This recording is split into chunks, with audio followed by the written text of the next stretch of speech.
আলহামদুলিল্লাহ, সেই লাখো কোটি শুকরিয়া জ্ঞাপন করছি সেই মহান রবের, যেই রব আমাদেরকে একটি কঠিন কাজ, নির্বাচনের মতন কাজ সমাপ্ত করার পরে সামনে রহমত, গত রহমত বরকত মাগফিরাতের এই মাসে আমরা পেরিয়ে আজকে আমরা এখানে উপস্থিত হয়েছি মহান স্বাধীনতা দিবস এবং ঈদ পুনর্মিলন অনুষ্ঠানে। এই জন্য আল্লাহর শুকরিয়া জ্ঞাপন করছি। সকলে বলি আলহামদুলিল্লাহ। সদাকরি দরুদ সালাম মানবতার মুক্তির দূত আলোর দিশারি নবিগুল সরদার নবিগুল শিরোমণি জনাবে মুহাম্মদ রাসূলুল্লাহ, সকলে বলি সাল্লাল্লাহু আলাইহি ওয়াসাল্লাম। আমাদের মাঝে উপস্থিত হয়েছেন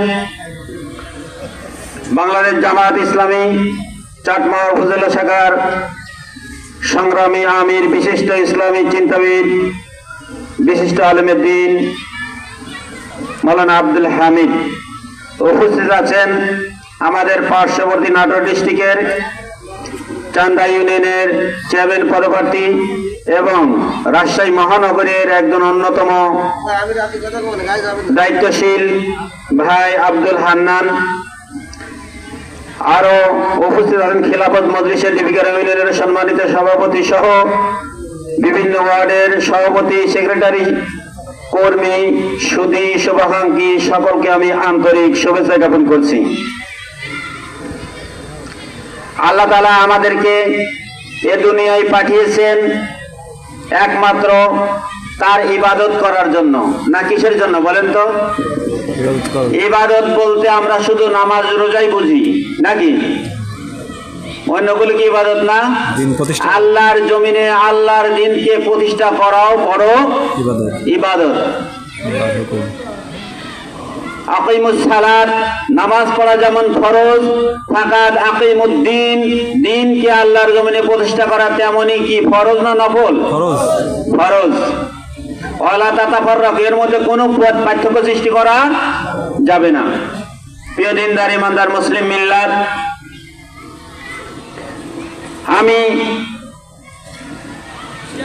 আপনাদেরকে ধন্যবাদ জ্ঞাপন করছি।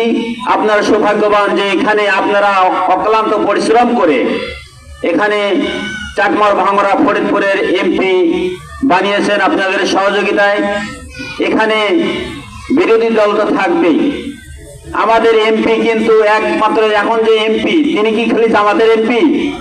জামাতের এমপি না, সকলের এমপি। তিনি সকলের এমপি, কাজও সকলকেই করে দেওয়া লাগবে। আমরা কিন্তু ওইভাবে দেখছি না শুধু জামাতের লোকজনের কাজ দিব আর অন্য দিব না, এটা নজির যাতে আমাদের না হয় আমরা করিও নাই। এটা আমরা, অর্থাৎ যারা দুস্থ, আপনারা জানবেন যে গতদিনে আমরা যারা দুস্থ তাদেরকে একটা তালিকা নিয়েছি। আমার ইউনিয়নে বলেছিল 9টা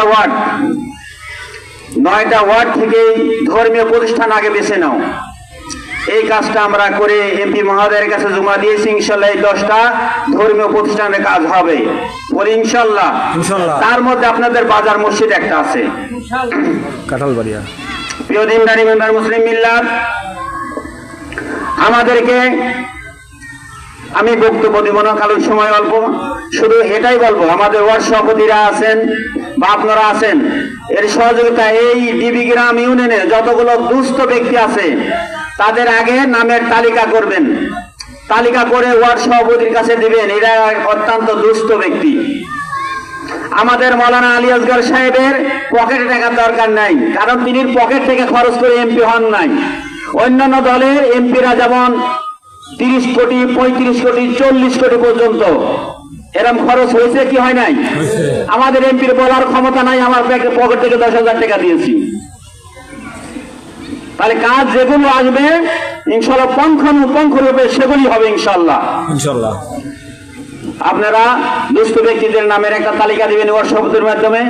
ধর্মীয় প্রতিষ্ঠানগুলো যেগুলো, অর্থাৎ যেগুলো ভালো আছে সেগুলো পরে, যেগুলো খারাপ জনাজীর্ণ হয়ে আছে সেগুলো একটা তালিকা দিবেন, পর্যায়ক্রমে সেগুলোর হবে। এবং আজকে আমাদের অত্যন্ত দুঃখিত, এত মিডিয়ার যুগ, সকল কিছু ধরা পড়ে যায় আগেই।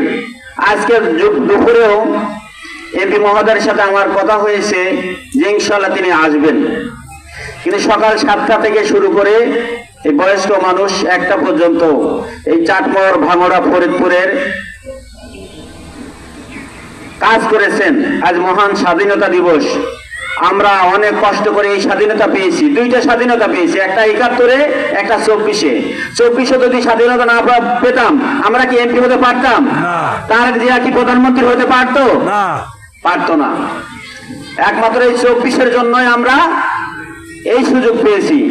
আল্লাহ যেন এই সুযোগকে ধরে রাখার তৌফিক দান করে, সবাই বলেন আমিন।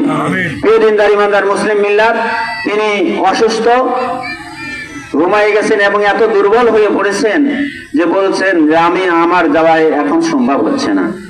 আমরা দুঃখিত, তার জন্য দোয়া করি আল্লাহ যেন তাকে শিফায়ে আদিলা, শিফায়ে কামেলা দান করেন, সকলে বলেন আমিন। আমি কথা বাড়াবো না, যেহেতু সময় একবার অল্প, আমাদের আমির সাহেব কথা বলবেন। আমি আপনাদের সহযোগিতা, সার্বিক সহযোগিতা, আপনাদের পাশে সার্বক্ষণিক আছি।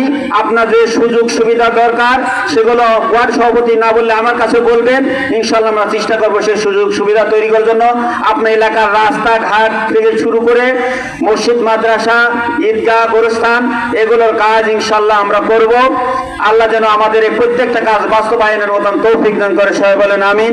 আমি সকলের সুস্বাস্থ্য এবং এখানে আসছেন এই জন্য আমি ডিবিকিরা মিনুরের পক্ষ থেকে সকলকে ধন্যবাদ জ্ঞাপন করে আমি আমার কথা শেষ করছি। আসসালামু আলাইকুম ওয়া রাহমাতুল্লাহি ওয়া বারাকাতুহু।